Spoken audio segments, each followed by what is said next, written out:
지난주에는요, 아나니아와 삽비라가 하나님을 속이고 거짓 헌금을 함을 통해서 죽게 된 일을 살펴보았습니다. 이게 과연 죽을 정도로 큰 일인가라고 하는 의구심도 사실 들 수 있지만, 이것은 초대교회 안에서 일어난 그 최초의 범죄였죠. 마치 구약의 이스라엘 백성들이 가나안 땅을 향해서 들어가다가 가나안 땅 최초의 범죄였던 아간의 죄를 하나님께서 그 여리고 성에 있는 그런 모든 것들은 내게 바쳐진 것이니 그 어떤 것도 손대지 말라라고 했는데, 아간이 탐심이 일어나서 하나님의 것을 이제 도적질을 했잖아요. 그래서 하나님께서 중대하게 다루시고 또 온 이스라엘 백성들에게 교훈하심을 통해서 죄가 누룩처럼 이게 번져가지 않도록, 기본적으로 사람은 자기 안에 탐심이 다 있지 않습니까? 그래서 그 탐심이 억제되어지는 그 거룩한 이 공동체를 만드시기 위해서 하나님께서 교훈하시기 위한 어떤 상식적인 사건이었지요. 그것과 이 초대교회 안에서 일어난 최초의 범죄, 이 아나니아와 삽비라 사건은 그런 맥락에서 그 평행을 이루고 있는 사건이었다라는 것들을 지난번에 이렇게 살펴보았습니다. 그래서 하나님께서 그것을 중대하게 다루시고 심판하심을 통해서 전 교인들에게 이 거룩한 공동체의 기틀이, 그 순수한 마음이 무너지지 않도록 하나님께서 교회를 간섭하심으로 보호하신 그런 사건이었던 것입니다. 또한 이 사건은 성도들에게 몇 가지 중요한 교훈을, 깨달음을 가져다 주었는데요. 아무리 성령 충만하고 또 은혜가 가득한 이 초대교회라 할지라도 언제든지 그 사탄의 공격 속에서 문제가 드러나고 또 모두를 혼란스럽게 만드는 그런 일이 벌어질 수 있다, 그런 것이고, 또 나 또한 우리 또한 신자라 할지라도 탐심에 의해서 사탄의 도구가 되고 또 타락할 수 있는 연약한 존재다라는 것들을 일깨워 준 것이죠.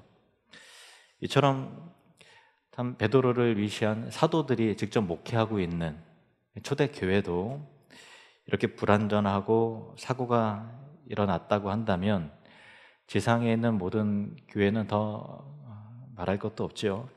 교회는 분명히 완전하지 않습니다. 그래서 여러분이 혹시 완전한 교회를 찾아야 되겠다 하면 미리 말씀드립니다. 그런 교회는 없습니다.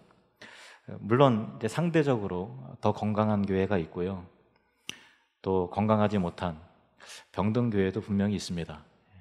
그것은 차이는 분명히 있죠. 그러나 문제가 일어나지 않는 교회는 없다, 문제가 없는 교회는 없다라는 것이죠. 사도 바울이 개척하고 목회했던 이 고린도 교회도 여러 가지 그 분쟁이 야기가 됐었고, 음행의 문제도 있었고, 또 은사가 잘못 활용되어지고 또 은사로 인해서 교회가 오히려 유익하게 되는 것이 아니라 교회가 혼란스러워지는 일도 일어났죠. 그 문제를 해결하기 위해서 고린도전서라는 편지가 쓰여졌던 것이죠. 사실 그 고린도전서의 편지를 통해서도 그 문제 해결이 수습이 안 됐어요. 그래서 그 다음에 편지도 썼었고요. 근데 그 편지는 우리에게 그 기록이 없습니다. 그리고 그 다음 편지를 또 썼는데 그것이 바로 그 고린도 후서입니다.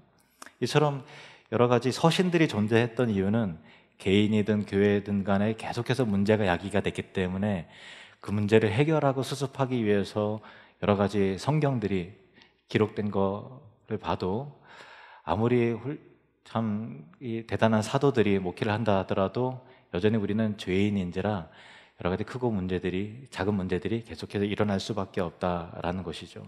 우리 교회도 마찬가지예요. 지금 뭐 수면 위에 드러난 문제는 사실 없어요. 저는 못 느끼겠어요. 우리 교회는 지금 수면 위에 드러난 문제는 없는 것 같은데, 근데 이제 내면적으로 언제든지 이게 문제가 있고 있을 수밖에 없고 그 문제가 또 드러날 수도 있겠죠. 그리고 교회 전체를 흔드는 문제도 생길 수도 있고요. 그리고 또 수면이 크게 드러나진 않다 할지라도 여러분들이 전도회나 하늘들이라든가 또 여러 봉사 부서라든가 등등 여기저기에서 저 사람 때문에 진짜 짜증나 미치겠다 이렇게 할 수 있는 어떤 그 관계적인 어려움을 겪을 수도 있고요. 갈등들이 계속 생겨나는 거예요. 말을 안 해서 그런 거지 다 있는 것입니다. 우리에게 죄성이 있고 우리 성향이 다 다르고 가치관도 다르고 또 누구나 다 이기적이고 탐심이 있고 연약한 존재고 또 상처받으면 또 괴로워하고 하는 그런 존재들이기 때문에 그런 것이죠. 그래서 문제는 있을 수밖에 없지만 중요한 것은 우리가 그 문제가 일어날 때 어떻게 대처하느냐에 따라서 그 문제들을 통해서 오히려 배우고 영적으로 성숙하고 단단해지는 또 교회가 오히려 그 부흥하게 되는 계기가 될 수도 있고요.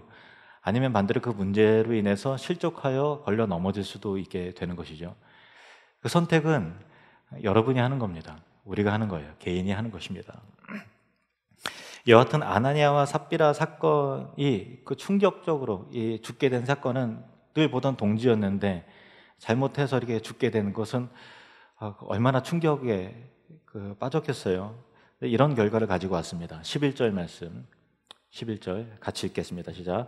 온 교회와 이 일을 듣는 사람들이 다 크게 두려워하니라.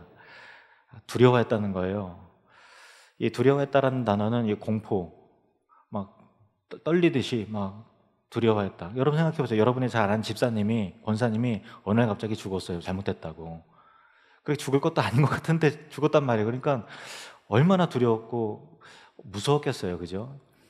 근데 이 단어가 공포, 무서워하다라는 단어로도 번역이 될 수 있지만 하나님을 경외하다라는 단어로도 의미로도 번역이 돼요. 그래서 성경 어디에서는 같은 단어인데 경외하다라고도 번역이 되고 어디서는 무서워하다라는 걸로 번역이 되는데 그 두 의미에서 말한다면 그냥 단지 너무 무섭다, 공포스럽다라는 것이 아니라 하나님을 향한 경건한 두려움이 일어났다는 거죠. 경건한 두려움.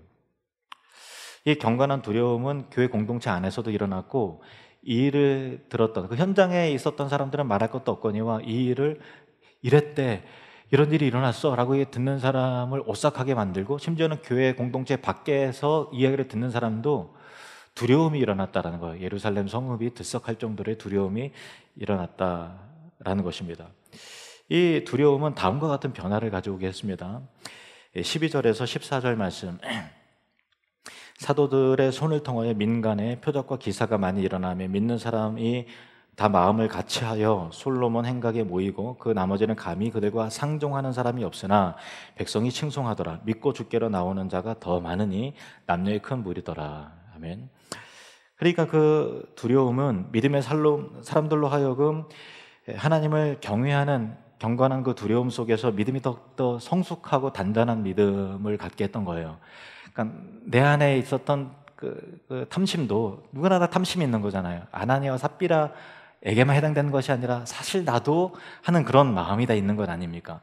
그걸 통해서 우리가 깨어 있어야 되겠구나. 나도 모르게 이 탐심이 억제되지 않으면 똑같은 이런 일이 일어나겠구나라고 해서 더 하나님 안에서 더 경건하고 하나님을 두려워하는 것 가운데 말씀을 더 사모하고 성전에 있는 솔로몬 행각에서 더 자주 모여서 사도들이 전하는 이 말씀을 더욱더 사모하는 마음으로 듣고 또 복음의 사역을 더욱더 왕당하게 감당함을 통해서 믿고 주께로 돌아오는 더 그 놀라운 부흥의 역사를 이 사건이 계기가 돼서 더 이렇게 이루어졌다라는 거예요. 참 놀랍죠. 결국은 아나니아와 삽비라의 그 사건은 그 성도들로 하여금 타성에 빠지지 않고 또 자기 자신을 진지하게 돌아보고 반성하는 계기를 만들었고 어떤 사람은 회개도 했을 것이고 이 하나님을 향한 두려움 가운데 믿음 안에서 더욱더 자라나고 교회도 더욱더 자라나게 되었다, 성장하게 되었다, 부흥하게 되었다라는 것입니다. 우리가 하나님을 섬길 때 하나님을 향한 두려움을 갖는 거 굉장히 중요합니다. 경건한 두려움 굉장히 중요해요. 왜냐하면 그 두려움이 없으면요 우리의 본성이 억제가 되지 않아요. 시편 2편 11절 말씀 보시게 되면 같이 읽겠습니다. 시작. 여호와를 경외함으로 섬기고 떨며 즐거워할지어다. 아멘. 하나님을 경외한다는 건 뭐냐면 하나님을 향해서 떨며 두려움을 갖는 거예요. 근데 두려움만 갖는 게 아니라 또한 하나님을 기뻐하고 즐거워하는 거죠. 하나님과의 친밀한 교제를 놓치지 않아요. 그런데 친밀하지만 하나님을 사랑하고 기뻐하지만 그러나 그 안에 떨림이 있는 거예요. 두려움이 있는 거죠. 이 두 가지의 균형이 조화가 우리 안에 있어야 그것이 하나님을 경외하는 것이다. 그것이 진짜 신앙이다, 믿음이다 라는 것입니다. 그것이 우리를 경건하게 하고 우리의 죄를 억제하는 것이죠. 오래전에 어떤 권사님이 어느 성도님들이 하나님 앞에 좀 이렇게 좀 잘못하는 듯한 그런 모습이 있었어요. 그래서 이렇게 그걸 염려하면서 이렇게 말하는 거를 제가 들었어요. 이렇게 말씀하시더라고요. 야, 어떻게 그렇게 하지? 난 하나님 무서워서라도 그렇게 못하겠다. 이런 얘기를 하더라고요. 그때 맞아. 참 하나님 무서워서라도 나는 이렇게 하고 싶고 혈기 내고 싶고 내 욕구대로 하고 싶지만 하나님 무서워서라도 난 그렇게 못하겠다라고 하는 그 어떤 하나님 앞에서의 정직성, 겸허함, 경거만동하지 않고 내 감정대로 혈기대로 막 이렇게 하지 않고 하나님 앞에서 내가 있다라고 하는 경건한 두려움이 우리에게 있어야 될 줄로 믿습니다. 여러분 안에 죄의 충동이 일어나고 막 혈기가 일어나고 어떤 그 유혹이 일어날 때 이런 꼭 기억하십시오. 같이 한번 따라해 볼까요? 나는 하나님 무서워서라도 그렇게 못하겠다. 네, 그 말 꼭 기억하십시오. 네. 그런데 이 사건과 부흥의 시기에 주목해야 될 한 지점이 있습니다. 12절 중반절부터 14절까지 믿는 사람이 다 마음을 같이하여 솔로몬 행각에 모이고 그 나머지는 감히 그들과 상종하는 사람이 없으니 백성이 칭송하더라. 믿고 주께로 나오는 자가 더 많으니 남녀의 큰 무리더라. 부흥하고 분위기 좋고 막 경건한 두려움 가운데 믿음의 성장과 성숙이 이루고 더 많은 사람들이 주께로 돌아오게 되고 하는 또 뒤에 여러 가지 표적과 기사가 막 있지 않습니까? 그런데 여기에 이 부분을 어떻게 해석을 해야 되지라고 하는 어떤 부정적인 뉘앙스가 딱 보여요. 제가 빨간색으로 칠했죠. 그 나머지는 감히 그들과 상종하는, 그들이라는 것은 교회예요. 교회에 선을 긋고 상종하지 않는 무리들이 생겨나게 됐다라고 하는 그런 부분이죠. 그래서 그 나머지 사람들이라고 하는 것을 구체적으로 어떤 사람을 말하는 것인지 성경이 명확하게 말씀하고 있지는 않지만 이게 두 부류일 것입니다. 첫 번째는요, 예루살렘의 일반적인 사람들이죠. 아나니아와 삽비라가 죽은 이야기가 막 퍼져나가기 시작하니까 거기에 살이 더해지고 또 상상이 더해져서 우리가 무슨 일이 있을 때, 야, 거기 자녀들 막 단속하고 거기 얼씬도 하지 마, 가지 마, 뭐 큰일 난다, 뭐 그렇게 했던 것 같이 교회를 향한 어떤 그 두려움이 경건한 두려움이 아니라, 야, 이게 잘못했다가는 큰일 난다라고 하는 어떤 이 경계심과 의심을 불러일으키게 하는 그래서 이제 교회 사람들과 함께 교제도 하지 않고 섞이려고 하지 않고 기존에 알았던 사람들도 저분이 저를 교회 다니는데 상종하지 말아야지, 친했던 사람들도 거리를 두고 하는 그런 일들이 예루살렘 성읍 가운데 일어났다라는 것이 첫 번째 해석이고요. 두 번째 해석은 초대교회 교인들 중에서의 일부다라는 거예요. 그래서 이 아나니아와 삽비라에 죽게 된 이 상황이 같이 시험에 들은 거죠. 자기도 이제 좀 시험에 들어서 공동체를 떠나게 된 거예요. 그리고 더 이상 신자들과의 관계를 끊고 상종하지 않는 그 무리들이 생겨나게 됐다라는 거죠.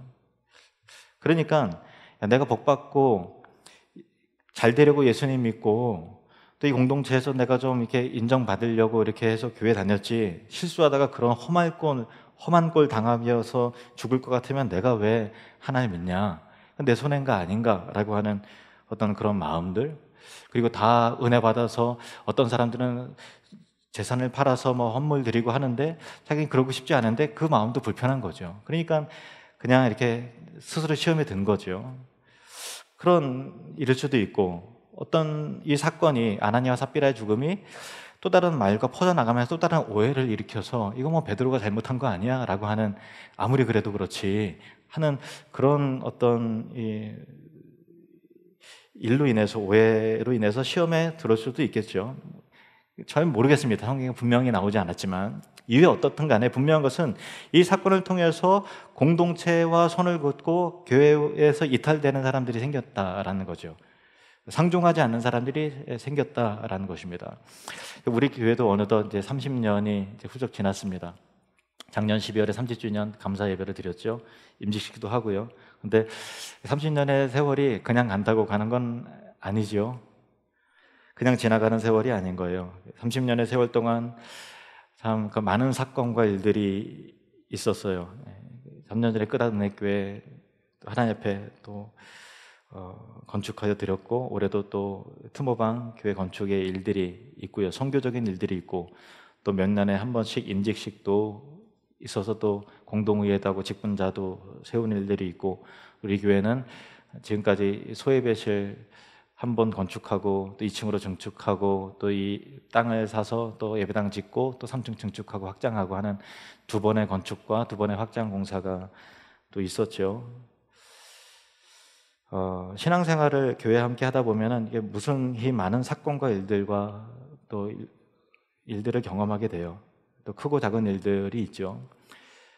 그런데 이런 일들 속에서 성도와 성도 간의 관계 속에서 일들을 더 경험하게 되면서, 그럴 때 공동체에서 이탈이 되는 그런 성도들이 항상 생기더라고요. 원하진 않지만 항상 생겼어요. 그렇죠. 작년 임직식에도요, 이번에는 어떤 사람도 시험에 들지 말아야 된다, 우리 장로님들이 기도하면서 고민하면서 방향을 잡고 이렇게 또 조심하게 또 조심스럽게 또 이렇게 하고 또 공동회의를 하고 했는데, 전혀 예상하지 못했던 분이 시험에 들어서 또 교회를 이탈하는, 공동체에서 이제 선을 긋고 이탈하는 사람이 생겼어요. 그러니까 이거는 이거 예방한다고 되는 건 아닌 모양이다, 그런 생각도 들어요. 참 그런 것 같아요. 우리 교회 30년 지난 동안 지금 이 자리에 앉아 계시는 분도 계시지만 왔다가 떠나신 분들도 사실 많이 있습니다. 목사도 마찬가지예요. 어느 목사님이 한 교회에서 저희 그런 말씀 하시더라고요. 20년, 30년 목회 하신 분들은 다 존경해야 된다고 그런 얘기를 하시길래, 제가 목회 초창기에 그 얘기 들었을 때는 그냥 시간이 가면 그냥 20년, 30년 되는 거 아닌가? 그런 생각을 했었는데, 목회를 하다 보니까 그냥 세월을 간다고 가는 게 아니라 견뎌야 되고 오해받는 일도 생기고 또 어떤 위기 속에 비전도 공유하면서 인내하면서 성도를 세워가면서 또 자기의 부족함으로 인해서 상처받는 성도들로 인해서 민망해지는 일도 자책하는 마음도 견뎌내면서, 그러면서 이렇게 지나오는 세월인 것이지 그냥 나이가 먹는다고 그냥 되는 건 아니잖아요. 성도님도 마찬가지예요. 성도님도, 목사도 그러면 성도님들도 마찬가지죠. 한 교회에서 20년, 30년, 또 10년, 또 5년 그렇게 우리 교회 쭉 오신 분들은요, 무조건 다 존경해야 돼요. 진짜 무조건 다 존경해야 돼요. 그래서 우리 10년 이상 되신 분들 향해서 우리 박수 한번 쳐주세요. 왜냐하면 그냥 간다고 오는 게 아니라니까요. 그냥 섭섭한 일들 겪잖아요. 그리고 성도 간에 오해받는 일도 생기잖아요. 내가 그냥 그러려고 한 말은 아니었는데 이상하게 오해가 되어서 내가 되게 나쁜 사람이 되어 있기도 하고,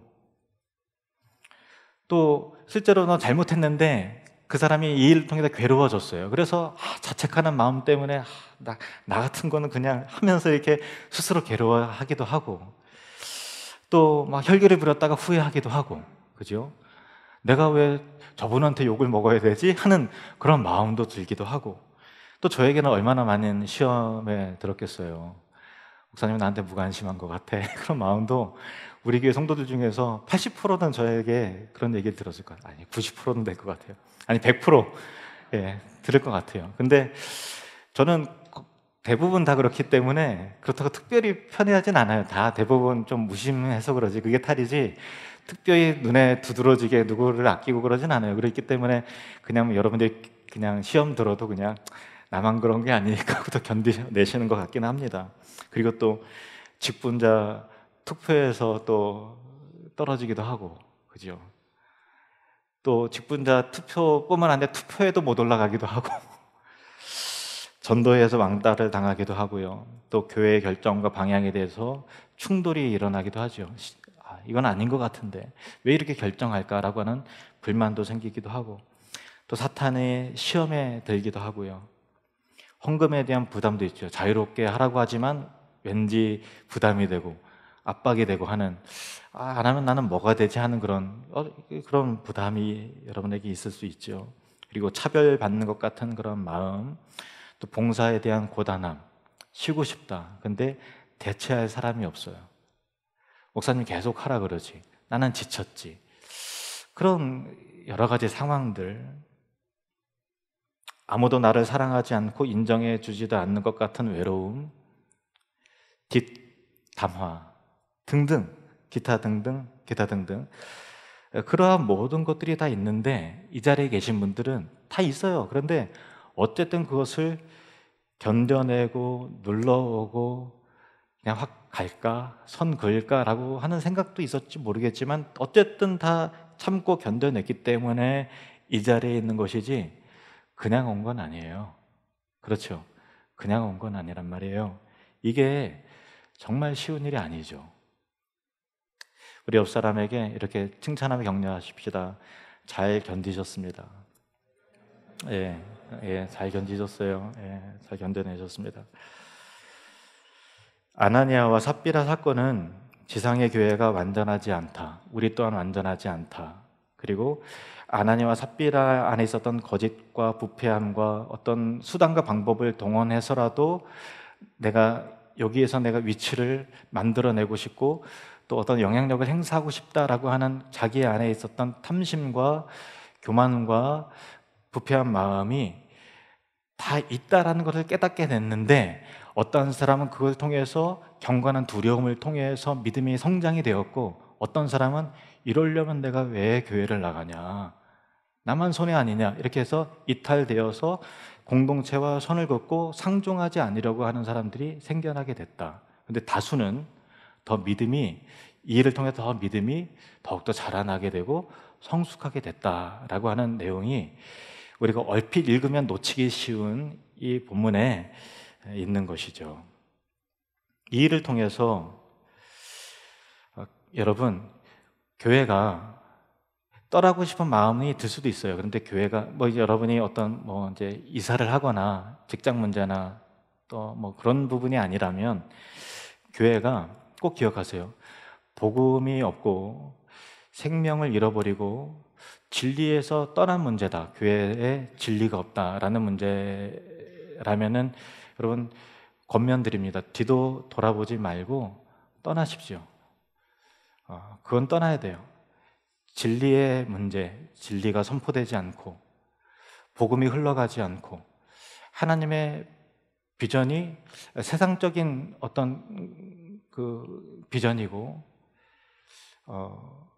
그런 거라면은 여러분의 영혼을 위해서, 성도는 지상에서 천국을 누리면서 살아가야 되는데 말씀을 통한 은혜의 누림이, 복음을 통한 누림이 없다면 떠나야 되는 거예요. 그게 맞아요. 근데 그 문제가 아니고 우리의 죄성으로 인해서 갈등이 일어나고 오해가 생기고 우리의 어떤 연약함으로 인해서 그런 문제라면은 꼭 권면드려요. 참고 인내하고 견뎌내십시오. 참아내십시오. 이 또한 지나가리라. 참아내시길 바랍니다. 견뎌내십시오. 그것을 배우게 되는 거예요. 교회를 술렁이게 만드는 사건을 통해서 공동체 이탈과 무리 중에서 교회와 손을 긋고 하는 사람들이 분명히 있었어요. 그렇지만은 앞에서 살펴보았던 대로 대다수의 사람들은, 다수의 성도들은 오히려 성숙의 기회가 되는 거죠. 하나님을 두려워하는 경건한 두려움이 일어나기 시작한 거예요. 믿음의 도약이 이루어졌고 다시 한번 교회는 부흥을 경험하게 되는 것이죠. 13절 14절 다시 한번 읽어보겠습니다. 시작. 그 나머지는 감히 그들과 상종하는 사람이 없으나 백성이 칭송하더라. 믿고 주께로 나오는 자가 더 많으니 남녀의 큰 무리더라. 아멘. 그러니까 내가 시험에 들었다고 믿음의 공동체와 손을 긋고 교회를 나가든지, 진리 문제가 아닌데 시험 들었다고 나가든지, 아니면 몸은 안 떠났지만 나는 그냥 됐어, 여기까지야, 예배만 드릴래, 이 무리와 내가 상종하지 않으리라 라고 하는, 그것이 전도회든 어떤 하늘들이든 어떤 봉사기관이든 간에 선을 긋기 시작하고 하다 보면 교회와 하나 될 수 없잖아요. 그러면은 어떤 결과가 생기냐면은 하나님 나라를 함께 확장해 나가고 같이 기뻐하고 영광을 같이 누리고 할 때, 그때 자기 스스로가 고립되는 것을 경험을 하게 되는 거예요. 같이 기뻐하고 성숙하고 부흥해 나가고 같이 하나님 나라를 세워나가고 같이 기뻐하고 있는데 자기가 선을 딱 그어 보니까 그 기쁨에 자기는 동참이 안 되는 거죠. 그러니까 결국은 내가 상종하지 않고 내가 거리를 두고 내 의지에 의해서 선 긋고 내가 상종하지 않은 것인데 결과적으로는 은혜 안에서 그가 배제가 되더라. 교회 안에 이런 일이 항상 있습니다. 여러분, 진리 안에서 떠나지 않았다면, 교회가 진리 안에 있고 복음 안에 있고 하나님 나라를 위한다면 그 교회에 계속 머물고 비전을 함께 하면서 그 교회가 성장해 나가고 기뻐할 때 같이 헌신하고 기뻐하는 한 마음을 이루는 비전의 사람들이 되시기를 주의 이름으로 축원합니다.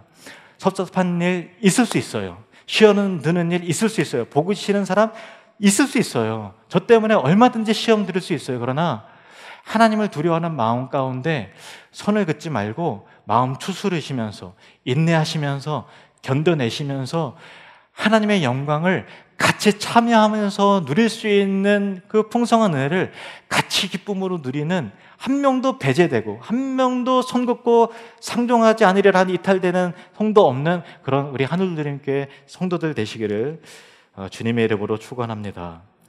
또 한 가지 주목할 만한 점은 지금 본문에서 확인되는 초대교회의 부흥은 단지 아나니아와 삽비라에 의해서 그 다음 일이지만 그것 때문에만 일어난 건 아니었어요. 왜냐하면 그 앞에 어떤 사건이 있었습니까? 베드로와 요한이 성전 미문에 올라가다가 안전뱅이 고쳐놨게 했는데 많은 사람들이 그 일을 통해서 또 회개하고 주님 앞에 돌아오는데 설교 도중에 연행돼서 잡혀도 구금되고 또 사내들인 공회원 앞에서 그 앞에 막 협박당하고 다시는 예수의 이름으로 가르치도 말고 전하지 말라 막 이렇게 해요. 근데 불과 몇 개월 전에 예수님 잡아 죽인 사람들이잖아요. 그러니까 이게 보통 일이 아닌 거예요. 아, 복음에 걸림이 되고 제한이 되는구나. 그래서 공동체에 돌아와서 이 얘기를 했는데 그들이 두려워 떨면서 야, 이제 큰일 났다, 어떻게 하냐, 이게 긴급 대책해야 하는 것이 아니라 하나님 앞에 천지의 대주제이신 여호와 하나님이 하고서 우리의 처지를 하나님 굽어보시옵소서, 그들의 위협함을 살펴보시옵소서 하면서 간절히 하나님께 기도하면서, 그러나 위축되지 않고 더욱더 담대하게 복음 전하게 해달라고, 주의 말씀을 더욱더 담대하게 증거하게 해달라고, 그리고 표적과 기사가 사도들의 손 가운데 거룩한 그 예수의 거룩한 종 예수의 이름으로 표적과 기사가 사도들에 의해서 계속해서 이루어지게 해달라고 기도했잖아요. 그때 우리가 그 말씀을 통해서 은혜 받았잖아요. 코로나 때문에 위축되고 또 성교도 중단이 되고 사랑 나누는 축제도 못하고 이렇게 가만히 있을 수밖에 없고 모일 수도 없고 뭐 성경 공부할 수도 없고 오예배 드릴 수도 없고 밥도 같이 못 먹고 하는 거 가운데서 그냥 가만히 있을 수밖에 없는데, 그러나 하나님, 우리가 틈어방에 이 어려운 시국이라도 하나님 선교는 계속해서 하길 원합니다라고 하는 우리의 기도가 있지 않았습니까? 그 기도에, 초대교회 기도가 비록 그 중간에 아나니아와 삽비라와 같은 불미스러운 사건도 있었지만 그러나 그 기도의 결과로서의 그 내용이 지금 펼쳐지게 되었다라는 것이죠. 다시 한번 본문 보실까요? 12절 말씀. 사도들의 손을 통하여 민간의 표적과 기사가 많이 일어나며, 기도의 결과예요. 여러분, 하나님은 기도하면 응답하시는 분이십니다. 단 주의 뜻 가운데 구하십시오. 하나님의 나라와 의를 구하는 저와 여러분이 되시기를 축원합니다. 그랬을 때 믿는 사람이 다 같이 하여 솔로몬 행각에 모이고 더욱더 더 왕성한 은혜를 사모하게 되었다는 거예요. 14절에서 또 16절에는 그 영향력과 정말 그 파급 효과가 이와 같은 일들로 일어나게 돼서 믿고 주께로 나오는 자가 더 많으니, 더 많았다는 거예요. 남녀의 큰 무리더라. 심지어 병든 사람을 메고 거리에 나가 침대와 요의에 누이고 베드로가 지날 때 혹 그의 그림자라도 누구에게 덮일까 바라고 예루살렘 부근에 수많은 사람들도 모여 병든 사람과 더러운 귀신에게 괴로움 받는 사람을 데리고 와서 다 나음을 얻으니라. 아멘. 위축된 시기에 영적으로도 위축될 필요는 없어요. 모임은 제한돼야죠. 우리가 정말 과학적인 근거에 의해서 예방을 해야 되니까 모이기는 것을 최소화하는 건 맞아요. 성경 공부 하기는 어렵겠죠. 식당의 교제 할 수는 없겠죠. 그러나 우리는 여전히 하나님 나라 확장해 나가야 되고 주님의 은혜 가운데 우리의 가슴은 여전히 설레야 된다는 것입니다. 주님의 은혜 가운데 하나님 나라의 비전은 계속해서 거침없이 나가야 된다는 거예요. 그 은혜가 있길 원합니다. 그럴 때 내부에서도 문제가 터졌어요. 외부에서도 다시는 너희는 복음 전하지 말라 경고했어요. 그러나 사도들은, 초대교회 성도들은 위축되지 않고 기도하면서 전진하고 계속 전진하면서 나갈 때 표적과 기사가 따랐다는 거예요. 우리 하늘드림 교회 하나님의 은혜가 넘치게 될 줄로 믿습니다. 표적과 기사와 하나님의 함께 하심의 증거가 여러분의 사업장과 일터와 여러분 인생 안에 자녀들 가운데 놀라운 역사가 일어나게 될 줄로 믿습니다. 코로나가 전 세계를 덮고 있지만 영혼 구원은 계속해서 일어날 거예요. 그 일에 우리가 헌신합시다.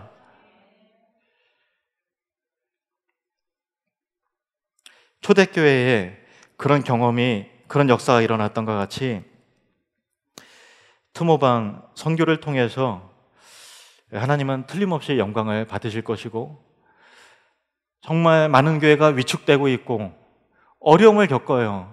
성도님들이 어렵잖아요. 그렇지만은 이 일을 통해서 더 큰 하나님께 영광이 될 거예요. 저는 장담합니다. 1년 후에, 3년 후에, 10년 후에 우리가 그때 어렵고 정말 이 마스크 쓰고서 예배 드려야 되고 하는 그런 상황 속에서 하나님의 은혜 가운데 우리는 계속해서 선교했고 예배당 하나님 앞에 드렸다라고 하는 어떤 교만한 자부심이 아니라 하나님 앞에서의 겸손한 자부심과 그 자랑이 저와 여러분에게 있게 될 것이고 이를 통해서 하나님께서 영광을 얻으시고 또 여러분의 인생을 책임지시고 기적의 하나님, 채워주시는 하나님, 그럼에도 불구하고 형통케 하시는 능력의 하나님이심을 경험하게 될 줄로 믿습니다. 기도하시겠습니다.